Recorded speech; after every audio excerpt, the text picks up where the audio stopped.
MST ई classes. जैसे कि बेटा हमारा जो टॉपिक चला हुआ है बैंकिंग, ठीक है ना, commercial bank, function of commercial bank, central bank हम ये पढ़ रहे थे। तो लास्ट लेक्चर में हमने पढ़ा था भाई सेंट्रल बैंक क्या होता है, उसके क्या क्या फंक्शंस हैं। तो वहाँ हमने पढ़ा था कि भाई ये जो सेंट्रल बैंक है वो कंट्रोल करता है किसको, मनी सप्लाई को। तो आज का जो हमारा टॉपिक है वो यही है, इस चैप्टर का भी लास्ट टॉपिक है बेटा ये, कि किस प्रकार से जो सेंट्रल बैंक है वो क्या है, सप्लाई ऑफ मनी को कंट्रोल करता है। तो जो सेंट्रल बैंक है भाई वो टू क्या करते हैं भाई, इंस्ट्रूमेंट्स अपनाता है, ठीक है ना। Central bank adopt two instruments to control the money supply in the economy. और जो इंस्ट्रूमेंट्स होते हैं एक्चुअली किसके द्वारा करते हैं, by controlling the credit creation. तो इसलिए भाई क्या होता है, इसको हम क्या बोल देते हैं, control by the central bank और credit creation by commercial bank. कि किस प्रकार से जो सेंट्रल बैंक है, how the central bank control the credit creation by commercial banks. तो किस प्रकार से करता है, तो यहाँ पे बेटा बैंक जो है वो टू इंस्ट्रूमेंट्स अडॉप्ट करता है। फर्स्ट बोलते हैं उसको हम भाई क्या है आपका क्वांटिटेटिव, क्या है क्वांटिटेटिव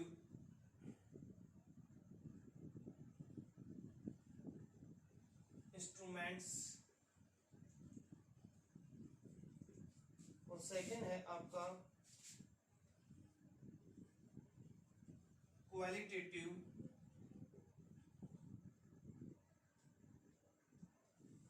इंस्ट्रूमेंट्स। तो फर्स्ट ऑफ ऑल तो भाई कौन कौन से आते हैं वो उसके बारे में हम थोड़ा आपको डिफाइन करते हैं। क्वांटिटेटिव, जैसे कि इसके नाम से पता है क्वांटिटी को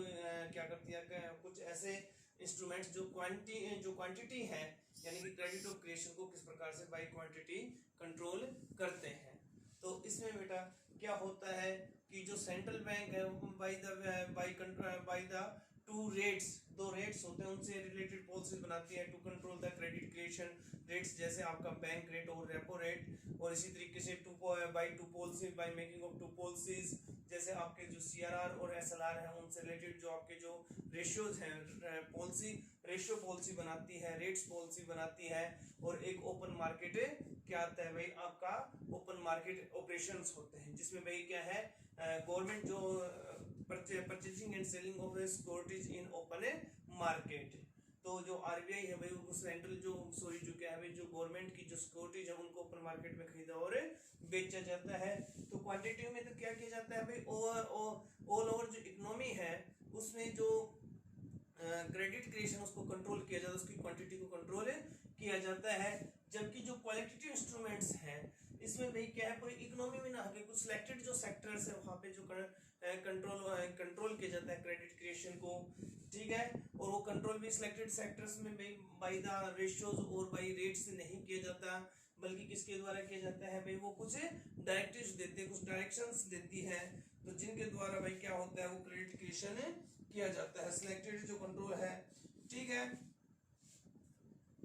यहाँ पे जो सेंट्रल बैंक वो एडवाइस करता है कमर्शियल बैंक्स को कि भाई वो उनकी एडवाइस को माने, ताकि जो भाई क्या किया जाए, जो क्रेडिट क्रिएशन उसको कंट्रोल किया जाए। तो क्रेडिट कंट्रोल जो किया जाता है किस प्रकार से, तो आप देखिए जो सबसे पहले जो है हम बात करते हैं किसकी भाई, हमारे क्वांटिटेटिव इंस्ट्रूमेंट्स की बात करते हैं, क्वांटिटेटिव की। तो यहाँ पे इसमें मैंने आपको बताया फर्स्ट जो है यहाँ पे हमारा क्या है भाई, टू पॉलिसी रेट्स। बड़ा इजी सा है ये जो आपके पॉलिसी रेट्स हैं, यहाँ पे मैं आपको समझाता हूँ किस प्रकार से करते हैं। तो जो टू पॉलिसी रेट्स हैं भाई मैंने आपको बताया क्या क्या है बेटा, वो बैंक रेट, एक तो क्या है भाई आपका बैंक रेट, और दूसरा जो है आपका वो क्या है बेटा, repo rate. Bank rate and repo rate. भाई बैंक रेट और रेपो रेट एक्चुअली क्या होता है, सबसे पहले तो हमें ये समझना होगा कि चीजें क्या है। हमने पहले भी पढ़ा था कि भाई एक्चुअली जो आपका जो आरबीआई है, जो सेंट्रल बैंक है, वो कमर्शियल बैंक्स को जो लोन प्रोवाइड करता है, तो उस पे जो रेट ऑफ इंटरेस्ट लेता है उसको क्या बोलते हैं भाई, बैंक रेट बोलते हैं, ठीक है ना। और बैंक और रेट और रेपो रेट एक्चुअली एक उसमें यूज होता है, बट क्या होता है इसमें जो क्या है भाई जो issuing of loans without any collateral securities, और ये भाई क्या है रेपो रेट क्या होता है भाई, इसमें जो रेट ऑफ इंटरेस्ट जो लोन इशू किए जाते हैं on the behalf of securities, securities के ऊपर भाई क्या है लोन जो क्या किए जाते हैं आपके इश्यू किए जाते हैं, तो वो किस में आएगा, रेपो रेट में आएगा। तो देखिए किस प्रकार से काम करते हैं, छोटी सी चीज है आपको मैं समझाता हूँ कि भाई हमें पता है कि कमर्शियल बैंक्स क्रेडिट क्रिएशन किस प्रकार से करते हैं, किस प्रकार से करते हैं कि उनके पास जो पैसा जमा जो होता है बैंकों के पास, जो रिजर्व्स जो होते हैं, जो डिमांड डिपॉजिट्स होते हैं, उनके द्वारा वो क्या करते हैं क्रेडिट क्रिएशन करते हैं। वो लोगों को भाई कई टाइम्स भाई आपने पढ़ा था क्रेडिट मल्टीप्लायर के द्वारा, भाई जैसे वहाँ 10 था तो भाई वो 10 गुना तक क्या कर देते थे भाई, जो 10,000 रुपए जमा है तो 10 लाख 1 लाख रुपए तक क्या कर देते थे बेटा क्रेडिट क्रिएशन कर देते थे। बट अगर आरबीआई क्या कर देगा भाई, उनको लोन प्रोवाइड नहीं करेगा, जो बैंक रेट है उसको बढ़ा देगा, तो भाई अगर बैंक रेट बढ़ा देगा तो इससे क्या हो जाएगा, जो क्रेडिट क्रिएशन है वो डिस्करेज हो जाएगा, क्योंकि जो कमर्शियल बैंक्स उसके पास पैसा कम रहेगा, और पैसा कम रहेगा तो क्या हो जाएगा, ये कम हो जाए, पैसा कम होगा तो क्रेडिट क्रिएशन कम हो जाएगा। इसमें जो क्या है भाई आपका rise in bank rate and repo rate discourage the credit creation by the commercial banks, क्योंकि जब ये बढ़ जाएंगे तो इससे क्या होगा भाई, क्योंकि बैंक जो उनको लोन अगर महंगा मिल रहा है तो वो भी अपना रेट ऑफ इंटरेस्ट बढ़ा देंगे दूसरी चीज में, और इससे क्या होगा कि भाई लोग लोन नहीं लेंगे तो एक्सपेंडिचर नहीं करेंगे, और एक्सपेंडिचर नहीं करेंगे तो क्या नहीं होगा, इन्वेस्टमेंट नहीं होगा, और इन्वेस्टमेंट नहीं होगा तो बेटा इनकम नहीं होगी और लोगों की डिमांड कम हो जाएगी। तो यहाँ पे बैंक क्या करते हैं भाई, मान लीजिए अगर महंगाई है तो भाई क्या है, महंगाई को ठीक कैसे किया जा सकता है, जो इन्फ्लेशन है एंड ड्यूरिंग द इन्फ्लेशन हम इसको जो आरबीआई किस प्रकार से कंट्रोल करेगा कि जो आपके बैंक रेट और रेपो रेट है इनको बढ़ा दिया जाए, तो इससे क्या होगा कि क्रेडिट क्रिएशन कम होगा, भाई बैंकों के पास पैसा कम होगा तो क्रेडिट क्रिएशन कम करेंगे, और लोगों के पास पैसा कम जाएगा तो चीजें नहीं खरीदेंगे तो क्या हो जाएगा बेटा, जो इन्फ्लेशन है वो ठीक हो जाएगा। और इससे उल्टा अगर डिफ्लेशन है, अगर मंदी का दौर है तो वहां पे क्या होगा, मंदी में डिफ्लेशन में कि बैंक इनको कम कर देगा, और इससे कम करने से क्या होगा, जो हमारा क्रेडिट क्रिएशन वो क्या होगा, इंक्रेज्ड हो जाएगा, और इंक्रेज होगा तो इससे क्या भाई क्रेडिट क्रिएशन ज्यादा होगा। भाई मान लीजिए बैंक ने जो आरबीआई है हमारा जो सेंट्रल बैंक, उसने इसको कम कर दिया बैंक रेट और रेपो रेट को, तो इससे क्या होगा, बैंक ज्यादा लोन ले सकेंगे आरबीआई से, और ज्यादा लोन लेंगे तो उनके पास पैसा ज्यादा हो जाएगा, और ज्यादा होगा तो क्या करेंगे, ज्यादा पैसा होने के कारण वो ज्यादा क्रेडिट क्रिएशन कर पाएंगे, और ज्यादा क्रेडिट क्रिएशन करेंगे तो लोगों को ज्यादा पैसा मिलेगा, ज्यादा लोन ऑफर होगा, लोगों के पास पैसे ज्यादा होंगे, वो एक्सपेंडिचर करेंगे, और एक्सपेंडिचर करेंगे तो आपका जो डिफ्लेशन है वो बेटा क्या हो जाएगा, ठीक हो जाएगा। आई बात समझ में। उसके बाद इसमें आपका दूसरा जो चीज था क्या था भाई,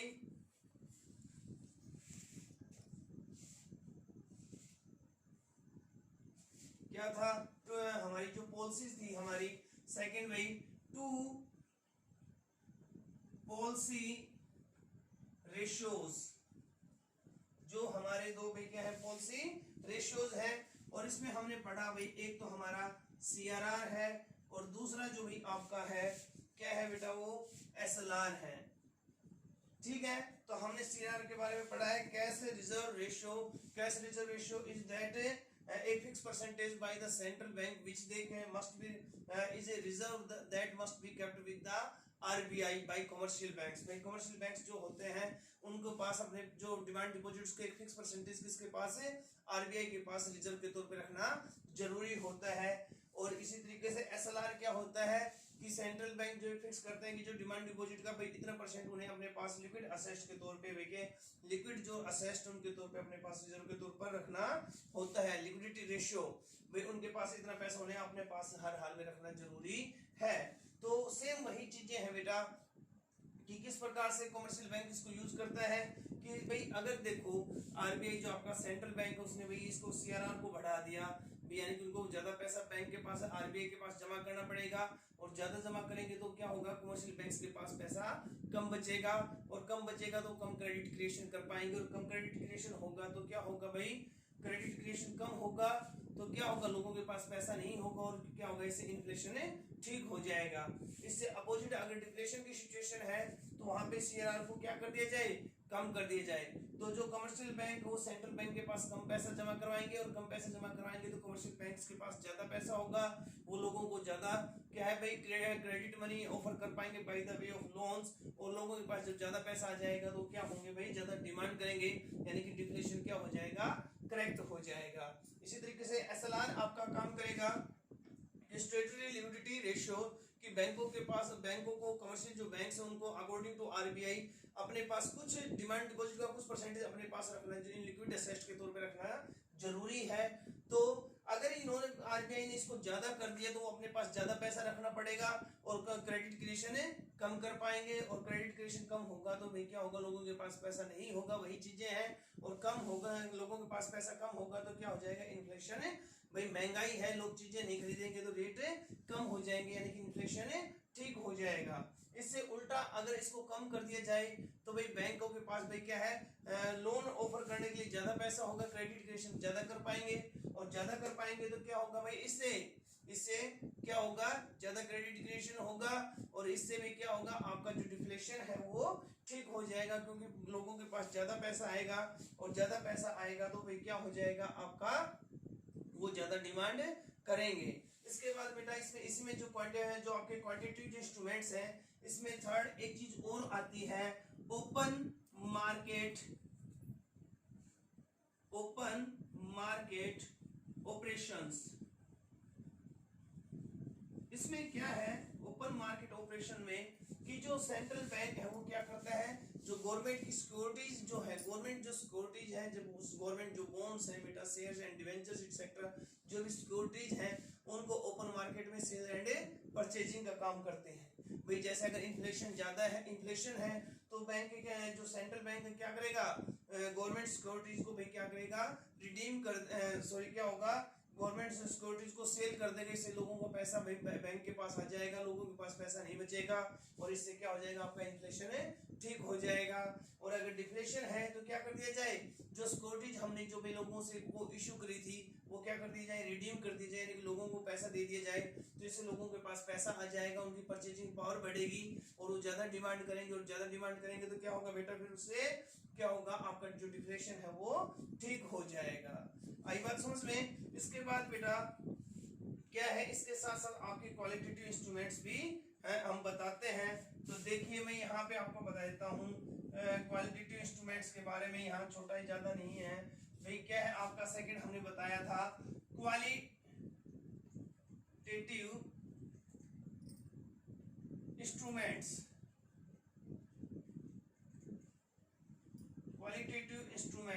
तो जो क्वालिटेटिव इंस्ट्रूमेंट्स हैं इसमें मैंने बताया कि इसमें सरकार कोई पॉलिसीज या रेट्स के द्वारा भाई जो क्या है,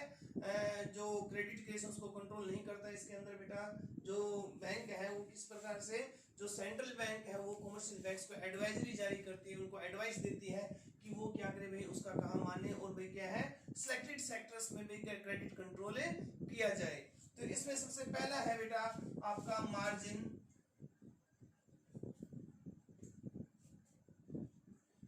रिक्वायरमेंट। मार्जिन रिक्वायरमेंट्स क्या है कि जैसे जो गवर्नमेंट जो बैंक जो लोन ऑफर करते हैं, तो वो जो जितने का जो लोन ऑफर करते हैं उसके बदले में जो सिक्योरिटी लेते हैं, तो उनके बीच का जो भाई गैप है कितना है, कि मान लीजिए बैंक भी जैसे 1 लाख की भाई लोन ऑफर करता है तो बदले में 1.5 लाख का क्या करता है, सिक्योरिटी रखवाता है, offering of loans on the securities. तो वहां पे जो सिक्योरिटी और जो भी क्या है अमाउंट ऑफ लोन है उसके बीच का जो डिफरेंस वो क्या कहलाता है बेटा, मार्जिन कहता है। अगर बैंक क्या कर दे भाई, गवर्नमेंट जो सेंट्रल बैंक है उसको भाई बढ़ा दे कि भाई 1 लाख का लोन तब देंगे जब अगर आप 2 लाख की सिक्योरिटीज दोगे, तो वहां पे क्या होगा भाई, लोगों को परेशानी होगी लोन लेने में। और सिलेक्टेड सेक्टर्स में अगर सरकार ऐसा कर दे, मतलब जो आरबीआई है आपका सेंट्रल बैंक वो ऐसा कर दे, तो इससे क्या होगा, लोगों को लोन नहीं मिलेगा, और लोन नहीं मिलेगा तो क्या नहीं करेंगे, वो डिमांड नहीं करेंगे, और डिमांड नहीं करेगा तो बेटा क्या हो जाएगा, इन्फ्लेशन आपका ठीक हो जाएगा। इसी प्रकार से अगर सेंट्रल बैंक इसको मार्जिन को भाई क्या है कम कर दे, वो एडवाइस करे कि भाई जो कमर्शियल बैंक इसको मार्जिन रिक्वायरमेंट को कम कर दे, यानी कि अगर 1 लाख का लोन है तो उसके लिए 1 लाख की सिक्योरिटी की जरूरत पड़े तो लोग ज्यादा लोन ले पाएंगे, और ज्यादा लोन लेंगे तो भाई क्या होगा, इससे उनके पास ज्यादा पैसा आएगा, और वो क्या कर देंगे भाई, डिफ्लेशन को ठीक कर पाएंगे। उसके बाद भाई क्या हो गया, सेकंड है राशनिंग ऑफ क्या है भाई आपका second, rationing of credit, rationing of credit बेटा। राशनिंग ऑफ क्रेडिट यानी कि राशनिंग होता है एक कोटा निर्धारित कर देना कि यहाँ सिलेक्टेड सेक्टर्स में कर दिया, ये कर दिया जाए सेंट्रल बैंक के द्वारा कि भाई इसी सेक्टर में लोन दे सकते हैं, इस सेक्टर में लोन नहीं देंगे, या उसकी जो लोन की जो अमाउंट उसको फिक्स कर दिया सकते हैं कि भाई इस सेक्टर में सिलेक्टेड लोगों को ही ये लोन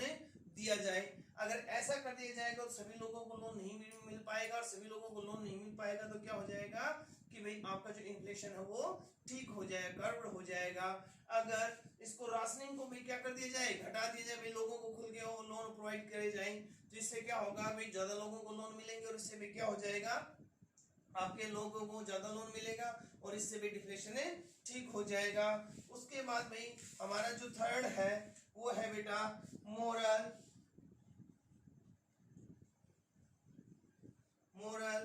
सुएशन। क्या है भाई आपका मोरल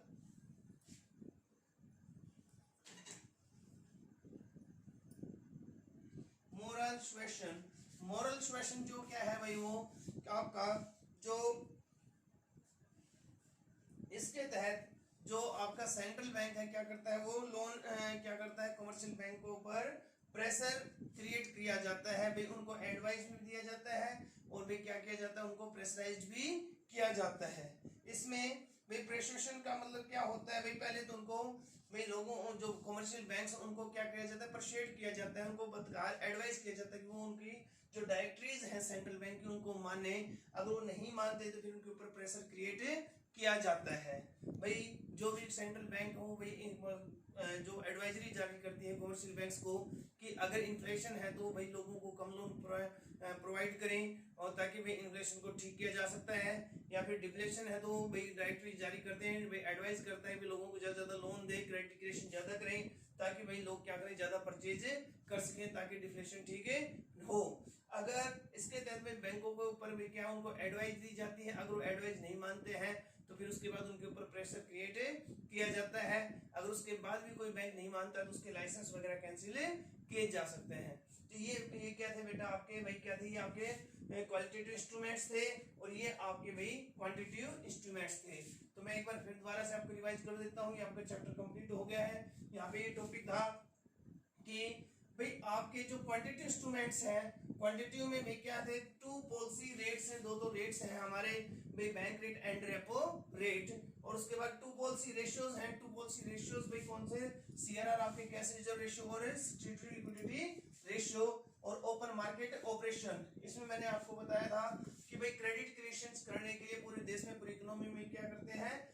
जो सेंट्रल बैंक है वो इन पॉलिसीज और रेट्स के ये जो रेशियोज और रेट्स हैं इनकी मदद से क्या करता है, क्रेडिट क्रिएशन को कंट्रोल किया जाता है। जबकि क्वालिटेटिव में कुछ सिलेक्टेड जो सेक्टर्स हैं वहां पे ही क्या किया जाता है भाई, क्रेडिट क्रिएशन को कंट्रोल किया जाता है, और इसके तहत मार्जिन रिक्वायरमेंट्स और राशनिंग ऑफ क्रेडिट और भाई मोरल सुएशन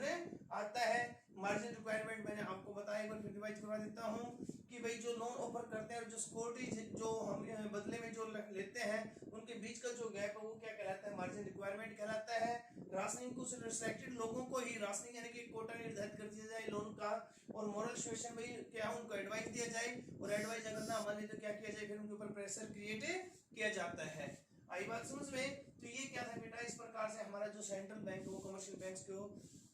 के द्वारा जो क्रेडिट क्रिएशन है उसको कंट्रोल करता है, यानी कि वो किस प्रकार से क्रेडिट क्रिएशन करता है, वो अपनी क्वालिटेटिव और भाई क्या है क्वांटिटी और क्वालिटेटिव इंस्ट्रूमेंट्स के द्वारा क्रेडिट कंट्रोल करता है। ठीक है ना, आपको समझ में आई होगी। यहाँ पे दो चीजें हैं वो मेन यही है भाई, इन्फ्लेशन और डिफ्लेशन को किस प्रकार ठीक किया जाता है। तो भाई जहाँ इन्फ्लेशन है वहां पे मनी फ्लो को कम कर दिया जाए, और जहाँ डिफ्लेशन वहां मनी फ्लो को ज्यादा कर दिया जाए, यानी कि इन्फ्लेशन में क्रेडिट क्रिएशन कम कर दिया जाए, लोगों के पास पैसा होगा तो कम परचेज करेंगे, और कम परचेज करेंगे तो क्या होगा भाई, जो आपका इन्फ्लेशन है वो ठीक हो जाएगा। अगर डिफ्लेशन है, मंदी है, तो इससे उल्टा किया जाए, यानी कि लोगों को ज्यादा लोन ऑफर किए जाए, ज्यादा लोन ऑफर किए जाएंगे तो ज्यादा माल परचेज करेंगे, ज्यादा चीजें खरीदेंगे, डिमांड ज्यादा करेंगे, और ज्यादा डिमांड करेंगे तो आपकी जो मंदी है, जो डिफ्लेशन वो क्या हो जाएगा बेटा, ठीक हो जाएगा। आई बात समझ में? मैं होप करता हूँ कि आपको अच्छे से समझ में आया होगा। अगर कोई प्रॉब्लम है तो अपने जो ग्रुप्स वगैरह हैं उन पे आप क्या कर सकते हो, मेरे साथ उनको डिस्कस कर सकते हो। ठीक है ना, stay at home and be happy. Thank you बेटा।